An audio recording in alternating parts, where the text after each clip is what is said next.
Hey, I'm Liv and this is Noah, and we just did a road trip in Iceland in a Tesla. We'll cover the cost, charging, and other tips in this video.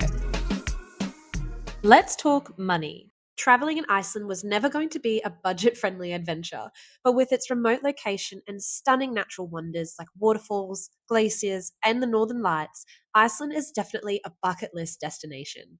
So we hired a Tesla Model Y mainly because we liked having the bigger space and it felt a bit safer on these roads. We hired it through Lava Car Rental and they had an option to include supercharging in the price.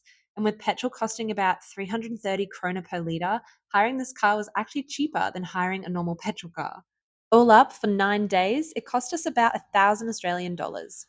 Comparing this to a petrol car, we would have spent well over $1,500 for a similar sized vehicle and petrol costs over the 9 days. Now let's talk charging. There is so much infrastructure in Iceland to support electric vehicles, and it's wonderful to see this infrastructure so accessible across the country, giving you peace of mind that you are unlikely to run out of battery on a trip.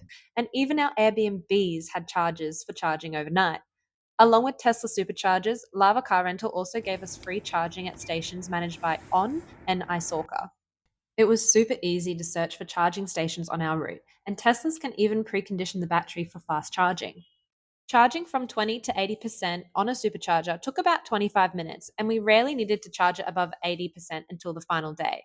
80% would usually get us from one side of Iceland to the other. Now on to weather in Iceland. We travelled in March in 2024, so it meant we got a mix of clear, rainy, windy, icy, and snowy conditions and everything in between. The Tesla handled this well, even the snowy parts, as the wheels were equipped with snow studs. One thing I didn't know before this trip was that Tesla charge points are weatherproof, so you can rest easy at night knowing it's fine if the weather changes, which it likely will. There is a saying in Iceland that if you don't like the weather, just wait 15 minutes and it will change. Another cool thing is that because a Tesla doesn't have a normal petrol or diesel engine taking up space in the front of the car, there is a front trunk, or what's called a frunk. This was really handy to store food, although one very cold night, our milk froze in our frunk, which is not a phrase I ever expected to say. Overall, I can highly recommend driving an electric car in Iceland.